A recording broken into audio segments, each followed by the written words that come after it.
soo dhawow nabadoone u soo dhawow Universal TV dareenkaaga ku aadan dacwadda u dhaxaysa Kenya iyo Soomaaliya ee ku aadan badda bal ka war rajo inta la ayaa ka qabtaa in Soomaaliya ay ku guuleyso dacwadaas bismillaahir rahmaanir rahiim taas waxaan ka dhahaa horta ku idaacadda Universal online anoo aad ugu mahadcelinahay dareenkayni degmada Afgooy hadaan nahay warka maalin kasta anaga aruurnayso ku mahadcelina aadan ku mahadcelina kadib badda Soomaali iskale ma dhiibeen way ma la dhiibo Kenya badayna inay naga qabsato cadaalad way maxkamadda oo loo balansan yahay oo sharafta leh waxaan rabnaa sidii cadaalad iyo xaq ah badayna inay noo siiso noogu hukunto intaasaan leenahay Kenya badayna annaka iskale lama dhiibo ma qaadan doonto intii Soomaali qof uu ku joogo weligeed ma qaadanayso badayna annaka iskale maxkamadda sharafta leh sidii dhaqsiyaha badan oo loo balansan yahay inay naga siisaan rabnaa badayna ma la dhiibi karo ma la dhiibmayso Soomaaliya iskale wax dhiibmay ma ahan Kenya cadaalad darrada ay wado hana laga qabto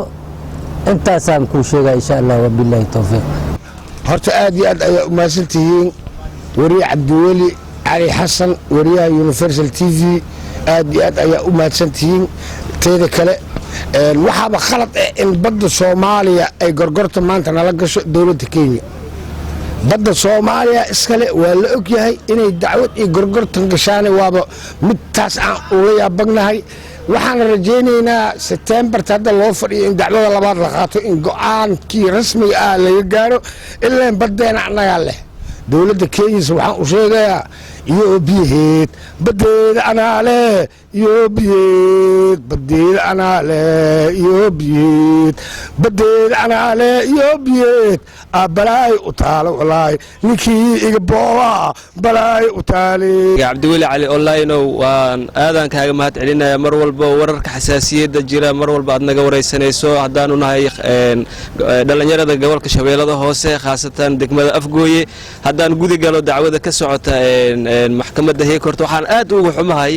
inay taag kamid ah Soomaaliya ay maanta dacwad jirto oo Kenya ay nagu dacweynayso laakiin waxaan aad ugu rajaynahay oo aad ugu kalsoonahay dawladda hadda jirta inaan guul ka keeni doono maxkamadda heeg dacwada inaga taala marnaba kama tanaasuli doono taagtayna kamid ah aad iyo aadna waad u mahadsantihiin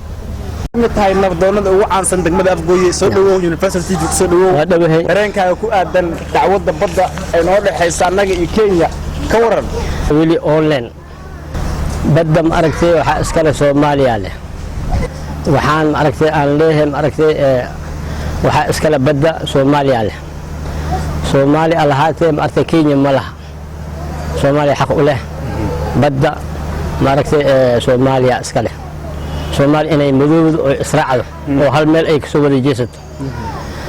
Kenya malaha dhulkaas badda ma aragtay Kenya malaha Soomaaliya iskale September waxa loo balansan yahay in marka loo fadhiisto dacwadda dareenkaaga ku aadan arintaas dacwadda ma aragtay hadda loo fadhiyo ma aragtay waxa ku guuleysaa Soomaaliya badana Soomaaliya iskale Kenya waxay leedahay malaha aniga magacayga Macu Islaam Ali waaye degmada Afgooy dhulka ma aragtay badda waxa iskale ma aragtay Soomaaliya iskale Kenya malaha Kenya waxa gardaray ma aragtay noo soo gashay malaha dulmi ma noo wada maxkamadana ma aragtay waa ogtahay inay Soomaaliya leedahay Soomaaliya iskale baddaas nabadoone aad baan kugu mahadcelinayaa dareenkaaga hada mudan